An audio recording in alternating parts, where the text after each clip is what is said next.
अस्सलाम वालेकुम viewers, I am Sadia Chaudhary here. हम अपने थर्ड लेक्चर की तरफ चलते हैं और थर्ड लेक्चर में हमने बेसिकली 1.2 सॉल्व करनी है। लेकिन 1.2 सॉल्व करने से पहले कुछ इंपॉर्टेंट डेफिनेशंस हैं, हम उनको फॉलो करते हैं। जो बेसिकली क्या हैं, टाइप्स ऑफ मैट्रिसेस हैं कि किस तरह के हमारे पास मैट्रिसेस होते हैं। मैंने मैट्रिक्स के बारे में बताया आपको फर्स्ट लेक्चर में, उसका ऑर्डर बताया और इक्वल मैट्रिक्स के बारे में बताया। और 1.1 अपनी मैंने सेकंड लेक्चर में जो है वो सॉल्व की थी। अब हम 1.2 की तरफ जाने से पहले कुछ इंपॉर्टेंट डेफिनेशंस की तरफ आ रहे हैं, जो क्या हैं, टाइप्स ऑफ मैट्रिक्स हैं।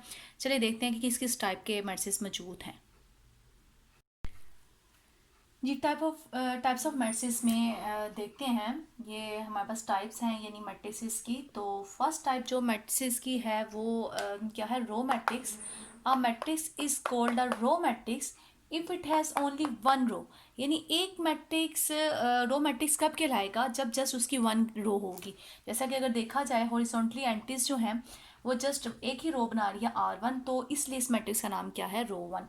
वैसे तो इसके कॉलम कितने हैं, 3 कॉलम्स हैं, C1 C2 C3। लेकिन रो क्या है, इसकी वन है, इस वजह से इसका नाम क्या रख दिया गया, रो मैट्रिक्स। यानी ऐसा कोई भी मैट्रिक्स जिसमें जस्ट वन रो होगी वो क्या कहलाएगा, रो मैट्रिक्स कहलाएगा। अब सेकंड काइंड की तरफ आते हैं या सेकंड टाइप की तरफ आते हैं। जो सेकंड टाइप है वो क्या है, column matrix.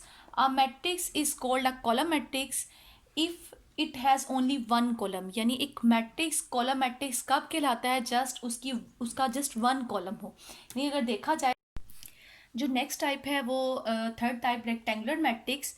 A matrix is called rectangular if the number of rows of that matrix is not equal to the number of columns. यानी एक मैट्रिक्स रेक्टेंगुलर मैट्रिक्स कब होगा, जब उसके नंबर ऑफ रोज और नंबर ऑफ कॉलम्स आपस में equal ना हो। फॉर एग्जाम्पल, ये नीचे आपके पास एक मैट्रिक्स लिखा है, इस मैट्रिक की एंट्रीज क्या है, 1 2 1 1 2 3। इसकी नंबर ऑफ रोज कितनी है, R1 1 R2 2 R3। यानी मतलब नंबर ऑफ रोज कितनी है, 3। और नंबर ऑफ कॉलम्स कितने हैं, 2, C1 एंड C2। तो नंबर ऑफ रोज इक्वल नहीं है किसके, नंबर ऑफ कॉलम्स के। तो ऐसा मैट्रिक्स क्या कहलाएगा, आपका रेक्टेंगुलर मैट्रिक्स कहलाएगा। नेक्स्ट जो टाइप है वो स्क्वायर मैट्रिक्स। यानी टाइप 4 जो है मैट्रिक्स की वो क्या है, square matrix. A matrix is called square matrix if it's number of rose is equal to number of columns. यानी a matrix is called square matrix if its number of rows is equal to number of columns।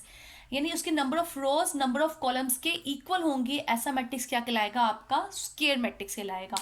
जैसा कि example के तौर पे यहाँ पे एक matrix है ए, इसकी एंट्रीज क्या है, 2 -1 0 एंड 3। इसकी रोज कितनी होगी, 2। इसके कॉलम्स कितने होंगे, 2। और ये दोनों आपस में क्या होंगे, इक्वल। यानी नंबर ऑफ रोज किसके इक्वल आ गई, नंबर ऑफ कॉलम्स के।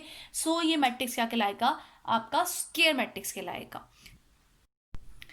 और जो नेक्स्ट टाइप है वो है नल और ज़ीरो मैट्रिक्स। यानी a matrix is called null और zero matrix if each of its entries is zero. यानी एक मैट्रिक्स नल मैट्रिक्स कब कहलाएगा या ज़ीरो मैट्रिक्स कब कहलाएगा, जब उसकी सारी एंट्रीज क्या होंगी, ज़ीरो। यानी उसके अंदर जितने भी नंबर्स हम लोग लिख रहे हैं वो सारे के सारे क्या होंगे, ज़ीरो होंगे। तो ऐसे मैट्रिक्स को क्या कहेंगे, हम नल मैट्रिक्स कहेंगे। उसके बाद हम लोग एक यानी ऑपरेशन डिफाइन करते हैं मैट्रिक्स पे, जिसका नाम है transpose of a matrix. Next type बताने से पहले मैं इस ऑपरेशन को थोड़ा सा डिफाइन करना चाहूँगी कि ट्रांसपोज ऑफ अ मैट्रिक्स क्या होता है। बुक में तो वैसे इसको टाइप में इंक्लूड किया गया, जबकि ये टाइप नहीं है। आई थिंक एक ऑपरेशन है जो मैट्रिक्स पे लगाते हैं तो हमें एक नया मैट्रिक्स मिल जाता है। तो ये क्या है, ऑपरेशन कहलाएगा, टाइप में नहीं आएगा। A matrix obtained by changing the rows into columns or columns into rows of a matrix is called transpose of that matrix।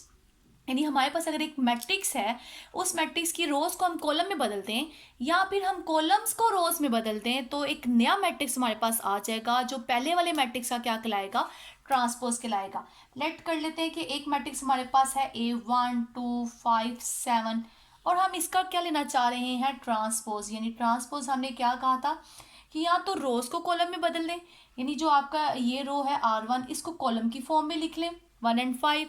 और या फिर ये सेकेंड रो है, इस रो को भी किस फॉर्म में लिख दें, कॉलम की फॉर्म में लिख दें, तो ये हम पहले मैट्रिक्स एक नया मैट्रिक्स हमारे पास जनरेट हो जाता है, नया मैट्रिक्स हमारे पास बन के आ जाता है, ऑब्टेन्ड हो जाता है, जिसको क्या कहेंगे, ए ट्रांसपोज। यानी हम इसको किससे जाहिर करेंगे, इसी मैट्रिक्स के नेम से, बट उसके ऊपर एक सुपरस्क्रिप्ट यानी स्मॉल सा टी जाहिर कर देंगे, जो क्या कहलाएगा, ट्रांसपोज ऑफ ए मैट्रिक्स।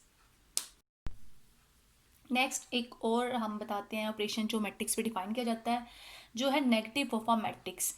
हमारे पास अगर एक मैट्रिक्स है, let A B a matrix, then its negative, यानी उसका negative minus A is obtain कैसे मिलेगा, by changing the sign of all the entries of A. हम ए की सारी एंट्रीज के साइन को क्या कर देंगे, चेंज कर देंगे, तो जो नया मैट्रिक्स मिलेगा वो पहले वाले मैट्रिक्स का क्या कहलाएगा, नेगेटिव मैट्रिक्स कहलाएगा। डेट इज एक एग्जांपल जो यहाँ पे लिखी है वो ये है कि ए अगर आपके पास एक मैट्रिक्स है 1 -2 3 एंड 4 एंट्रीज के साथ, यानी जिसकी एंट्रीज ये थी, तो अगर हम नेगेटिव ए लिखते हैं यानी इसका नेगेटिव मैट्रिक्स होगा, तो हमने डेफिनेशन के मुताबिक के जो साइन है तमाम एंट्रीज के वो हम क्या कर देंगे, चेंज कर देंगे। यहाँ पे -2 किस में कन्वर्ट हो जाएगा, पॉजिटिव साइन के साथ, और जो बाकी 3 एंट्रीज हैं जो पॉजिटिव थी वो तीनों किस साइन के साथ आ जाएंगी, नेगेटिव साइन के साथ। तो ये वाला मैट्रिक्स इस पहले वाले मैट्रिक्स का क्या कहलाएगा, नेगेटिव मैट्रिक्स कहलाएगा। जी व्यूवर्स, नेक्स्ट जो टाइप है वो है सिमेट्रिक मैट्रिक्स की। जो सिमेट्रिक मैट्रिक्स क्या होता है कि एक ऐसा मैट्रिक्स, इसके लिए कंडीशन है कि वो मैट्रिक्स आपका स्क्वायर होना चाहिए, यानी कि जिसकी number of rose number of columns की क्या होनी चाहिए, इक्वल होनी चाहिए, ऐसा मैट्रिक्स होना चाहिए। A square matrix A is said to be symmetric if A transpose equal to A। यानी हमारे पास एक मैट्रिक्स है A और वो स्क्वायर मैट्रिक्स है, और हम अगर उसका ट्रांसपोज लेते हैं, मैंने आपको बताया था कि ट्रांसपोज क्या है, एक ऑपरेशन है जो मैट्रिक्स पे लगता है। जब हम उसका ट्रांसपोज लेते हैं तो हमारे पास जो नया मैट्रिक्स आता है वो पहले वाले ही मैट्रिक्स से क्या होता है, इक्वल होता है। जैसा कि यहाँ पे एक मैट्रिक्स लिखा है A, जिसकी एंट्रीज क्या है 2 4 4 2। जब हम इसका ट्रांसपोज लेंगे यानी number of rose number of columns में कन्वर्ट हो जाएंगी, यानी रोज किस में कन्वर्ट हो जाएंगी, कॉलम्स में, तो हमारे पास एक नया मैट्रिक्स आ जाएगा जो ए ट्रांसपोज होगा। अगर हम दोनों मैट्रिसेस को देखें तो दोनों मैट्रिसेस की एंट्रीज क्या है, सेम है, यानी आफ्टर यानी ट्रांसपोज भी हमारे पास वही मैट्रिक्स वापस आ जाता है। तो ऐसा यानी मैट्रिक्स क्या कहलाता है, सिमेट्रिक मैट्रिक्स कहलाता है। दूसरी टाइप क्या है, स्क्यू सिमेट्रिक। नेक्स्ट वाली यानी सेवंथ वाली type, a square matrix is said to be skew symmetric if A transpose is equal to -A। यानी जब हम ट्रांसपोज लें और वो मैट्रिक्स अपने नेगेटिव मैट्रिक्स के इक्वल आ जाए, तो ऐसे मैट्रिक्स को क्या कहते हैं, स्क्यू सिमेट्रिक मैट्रिक्स कहा जाता है। जैसा कि एक ए मैट्रिक्स जिसकी एंट्रीज क्या है 0 2 3 -2 0 1 -3 -1 एंड 0, हमने इसका ट्रांसपोज लिया यानी रोज को कॉलम में कन्वर्ट किया, 0 2 3 को कॉलम में किया तो 0 2 3 बन गया, -2 0 1 को किया तो -2 0 1 बन गया, -3 -1 एंड 0 इस वाली रो को कन्वर्ट किया कॉलम में तो -3 -1 एंड 0 बन गई। तो ये हमारे पास एक नया मैट्रिक्स आ गया जो पहले वाले मैट्रिक्स का क्या है, ट्रांसपोज है।